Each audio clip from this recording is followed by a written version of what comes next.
खुलुमबाय स्टुडियोआव आं उदांस्रि मुसाहारि। बे समाव गुवाहाटीनि भारालुमुगाव थानाय मोनसे पस्ट अफिसनि बिल्डिंआव गिख्रंथाव अर खामनायनि सायाव मोनसे गिदिर रादाब। दिनै फुंनि 10 रिंगासोआव गुवाहाटीनि भारालुमुगाव थानाय पस्ट अफिसनि बिल्डिंआव गिख्रंथाव अर खामनायनि जाहोनाव थागिबि सुबुंफोरा गिखांनाय आरो समखिनाय थासारि सोमजिदों।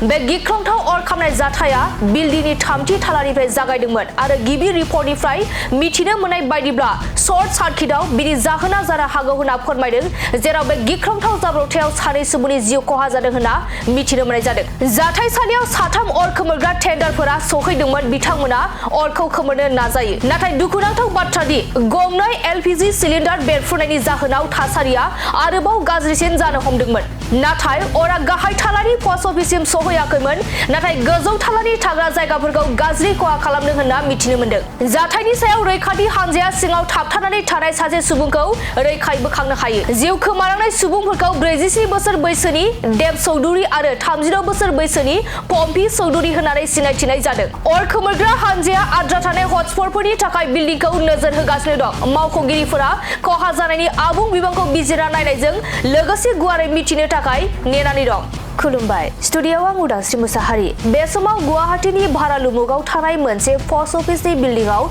गिख्रंथाव अर खामनायनि सायाव मोनसे गिदिर रादाब। दिनै फुंनि 10 रिंगासोआव गुवाहाटीनि भारालुमुगाव थानाय पस्ट अफिसनि बिल्डिंआव गिख्रंथाव अर खामनायनि जाहोनाव थागिबि सुबुंफोरा गिखांनाय आरो समखिनाय थासारि सोमजिदों।